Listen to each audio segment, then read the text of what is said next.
salam sejahtera dan salam satu Malaysia. Yang dihormati pensyarah Dr. Radin Siti Aisyah, kami dari kumpulan 4 akan membentangkan tajuk korelasional. Terlebih dahulu, ingin saya memperkenalkan ahli kumpulan kami. Saya, Raisha Humaira binti Abdullah, rakan seperjuangan So Shen Yuan dan Li Kahyi. Tanpa melengahkan masa, kami akan membentangkan tajuk kami. Baiklah, kita akan mulakan dengan definisi korelasi dan contoh-contohnya. Korelasi adalah gabungan dua perkataan ko bersama dan hubungan, iaitu sambungan antara dua kuantiti. Penelitian korelasional adalah penelitian yang menyelidiki hubungan antara dua variabel dan bagaimana mereka berinteraksi antara satu sama lain. Korelasi adalah salah satu teknik statistik yang digunakan untuk mencari hubungan antara dua variabel atau lebih yang sifatnya adalah kuantitatif. Contohnya, jika kita mempunyai dua variabel X dan Y, kita ingin menguji apakah hubungannya, sama ada lurus, terbalik ataupun tidak mempunyai hubungan sama sekali. Keeratan hubungan antara satu variabel dengan variabel yang lain biasanya disebut dengan koefisien korelasi yang ditandai dengan R. Tingkat keeratan hubungan koefisien korelasi ini bergerak dari 0 hingga 1. Jika R itu mendekati 1, contohnya nilai 0.95, ini dapat dikatakan mempunyai hubungan yang rendah. Penyelidikan korelasi memberi tumpuan kepada mencari sama ada wujudkah hubungan antara dua atau lebih faktor pemboleh ubah dan juga menumpukan pada sifat-sifat hubungan.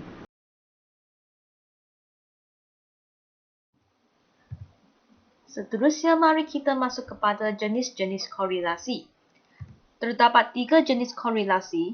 Pertama, korelasi positif ataupun positive correlation. Kedua, ialah korelasi negatif, iaitu negative correlation. Dan ketiga adalah tiada korelasi ataupun no correlation. Mari kita masuk kepada jenis korelasi yang pertama, korelasi positif. Korelasi positif bermaksud kedua-dua pemboleh ubah itu meningkat atau berkurangan pada masa yang sama. Contohnya seperti ini.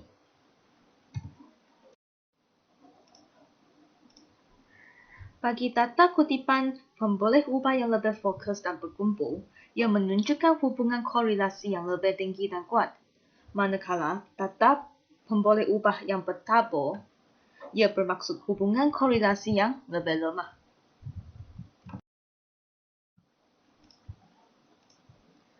Contoh bagi korelasi positif adalah seperti hubungan antara keputusan peperiksaan dengan masa yang digunakan untuk membuat ulang kaji.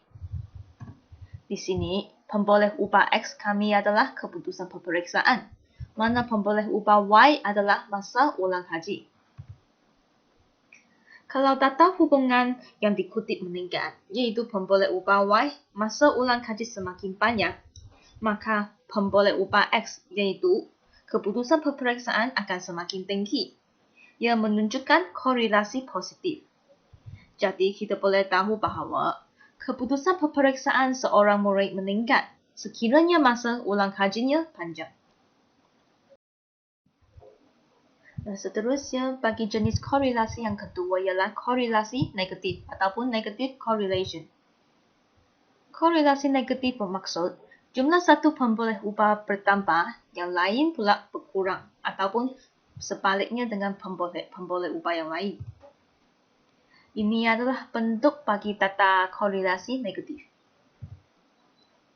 Bagi data kutipan pemboleh ubah yang lebih fokus dan berkumpul, ia menunjukkan hubungan korelasi yang tinggi dan kukuh. Manakala data pemboleh ubah yang bertabur, ia bermaksud hubungan korelasi yang lebih lemah. Contoh bagi korelasi negatif ialah hubungan antara jumlah pesakit sel semak dengan jumlah suntikan sel semak. Di sini, jumlah pesakit sel semak adalah pemboleh ubah X, manakala pemboleh ubah Y adalah jumlah suntikan sel semak. Kalau tata hubungan yang dikutip menurun, yaitu pemboleh ubah Y, jumlah suntikan sel semak semakin banyak, maka pemboleh ubah X, yaitu jumlah pesakit sel semak akan menurun. Ia menunjukkan korelasi negatif. Jadi kita boleh tahu bahawa semakin banyak suntikan sel semak diberi, semakin kurang pesakit sel semak. Dan seterusnya jenis korelasi yang ketiga adalah tiada korelasi ataupun no correlation. Tiada korelasi bermaksud tiada hubungan antara dua pemboleh ubah. Contohnya hubungan antara panjang rambut dengan tinggi badan. Kerana kedua-dua pemboleh ubah ini adalah tidak berkaitan dan mereka tidak akan dipengaruhi. Maka data dikutip bagi hubungan tiada korelasi adalah seperti raja ini. Kita boleh lihat dia adalah petaporan dan juga tidak menunjukkan hubungan. Ciri-ciri korelasional. Ciri pertama korelasional ialah non-eksperimental. Hal ini merujuk kepada kajian korelasional tidak melibatkan kawalan terhadap pemboleh ubah dengan menggunakan cara saintifik untuk setuju atau tidak setuju dengan menggunakan satu hipotesis. Dalam kajian korelasional, pengkaji hanya memerhati dan mengukur hubungan semula jadi antara dua pemboleh ubah tanpa mengawal atau memberi campur tangan luaran. Ciri kedua kajian korelasional ialah backward looking. Kajian korelasional akan memerhati dan mengukur hubungan antara dua pemboleh ubah pada masa lepas. Namun, kemungkinan hubungan antara dua pemboleh ubah ini akan berubah pada masa depan disebabkan berbagai faktor. Ciri ketiga kajian korelasional ialah dinamik. Hubungan antara dua pemboleh ubah dalam kajian korelasional adalah tidak tetap dan sering berubah. Contohnya, pengkaji mengkaji mengenai hubungan antara orang yang berpendapat tinggi dengan pembayaran cukai. Kemungkinan hasil kajian mengenai kajian ini adalah positif. Namun, kemungkinan hasil kajian ini akan berubah pada masa depan.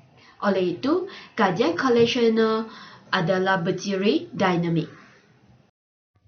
Seterusnya, marilah kita masuk kepada kaedah pengumpulan data bagi kajian korelasional. Terdapat 3 jenis kaedah pengumpulan data bagi kajian korelasional. Pertama, pemerhatian semula jadi. Kedua, kaedah tinjauan dan ketiga adalah penyelidikan arsip ataupun analisis maklumat. Kita memilih kaedah pengumpulan data bagi kajian korelasional sebenarnya bergantung kepada jenis pendekatan yang anda ada di hadapan topik tertentu dan cara anda ingin menjalankan penyelidikan. Pertama, mari kita lihat kepada kaedah pemerhatian semula jadi. Kaedah ini melibatkan pemerhatian dan rakaman pemboleh ubah dalam persekitaran semula jadi tanpa gangguan atau manipulasi oleh penguji, iaitu tidak melibatkan campur tangan daripada penyelidik. Contohnya, hubungan antara keputusan dan grade yang diperoleh oleh pelajar dengan tahap kehadiran. Antara ciri pemerhatian semula jadi adalah ia akan memakan masa dan tidak selalu membenarkan kawalan ke atas pemboleh ubah. Kaedah pengumpulan data yang kedua adalah kaedah tinjauan. Survei dan soal selidik adalah antara kaedah tinjauan yang paling biasa digunakan.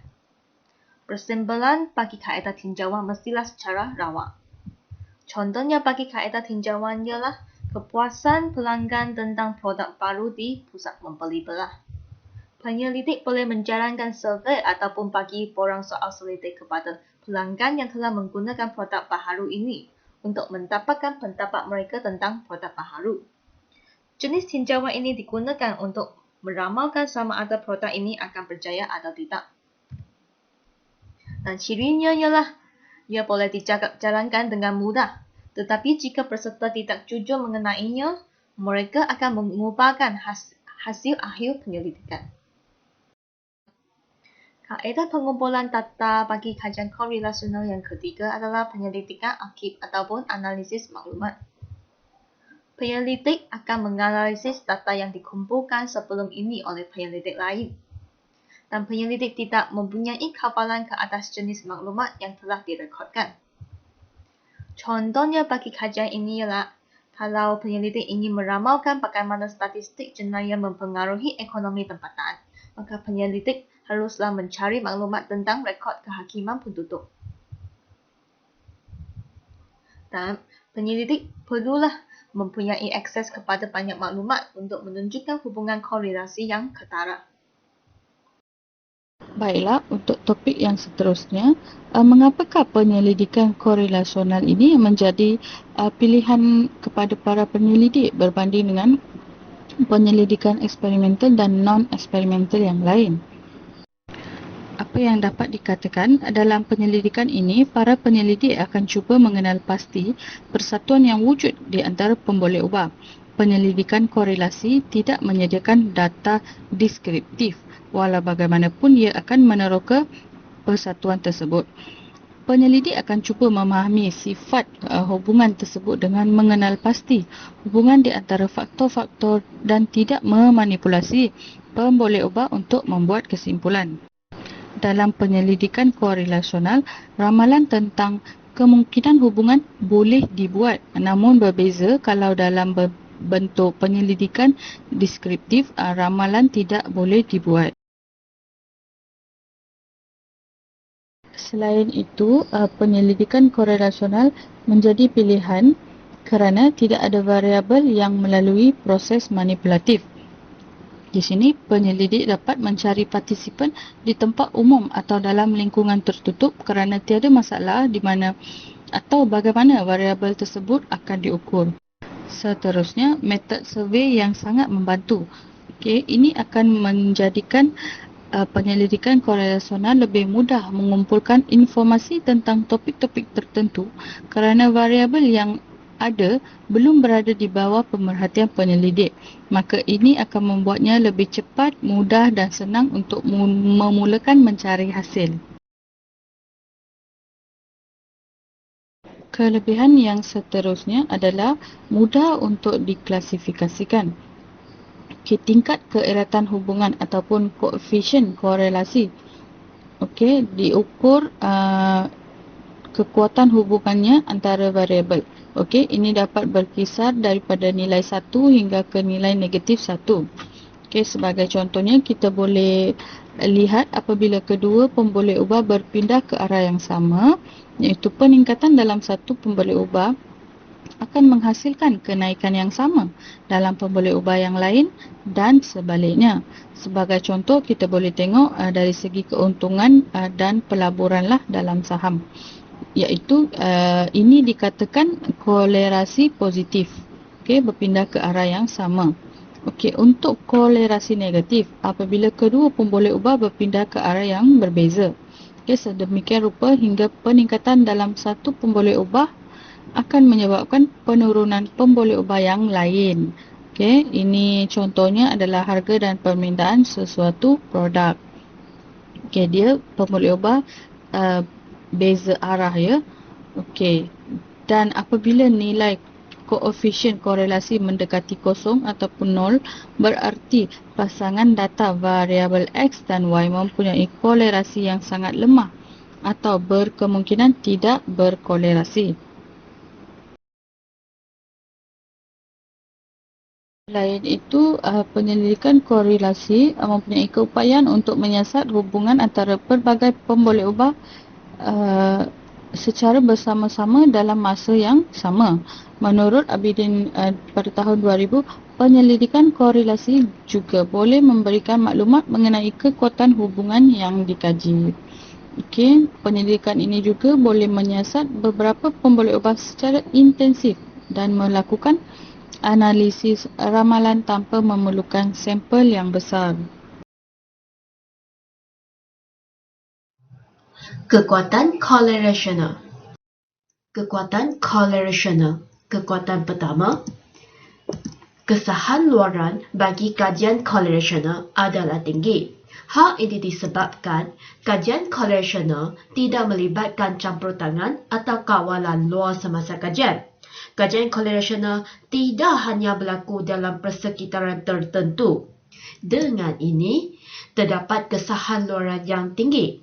Dan disebabkan mempunyai kesahan luaran yang tinggi, maka hasil kajian correlational sesuai jadi bahan untuk kajian lain.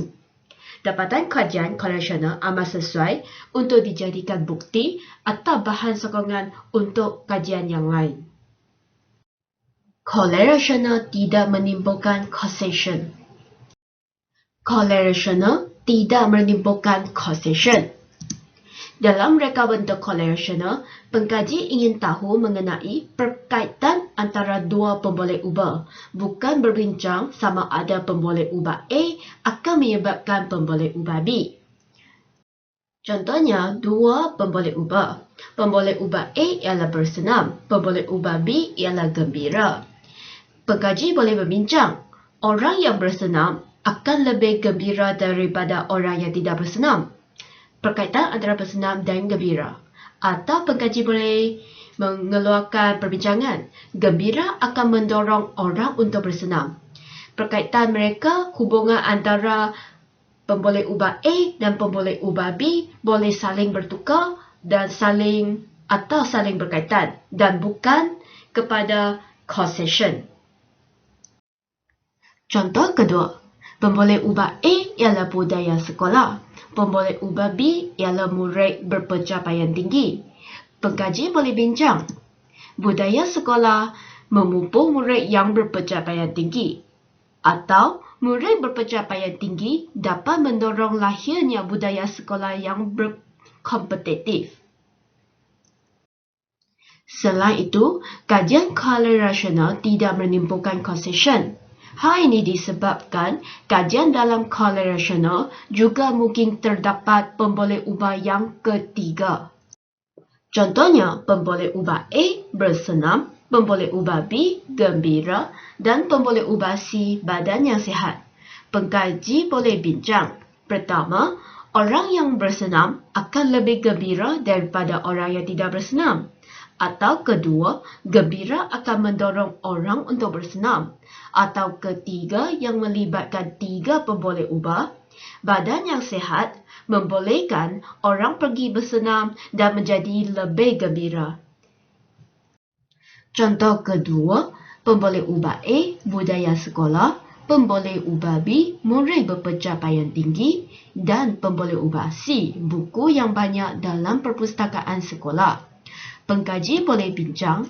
Pertama, budaya membaca dapat ditimbulkan dalam sekolah kerana mempunyai buku yang mencukupi dan murid mendapatkan ilmu daripada buku dan mendorong pencapaian tinggi. Atau kedua, murid pencapaian tinggi membaca buku yang banyak di perpustakaan dan menimbulkan budaya membaca di sekolah. Hubungan antara ketiga-tiga pemboleh ubah adalah saling berkaitan dan tidak menimbulkan causation. Dan kajian correlational tidak menimbulkan causation. Maka dengan itu berakhirlah sudah pembentangan kami. Terima kasih kepada Dr. Radin kerana sudi mendengar. Sekian pembentangan kumpulan 4.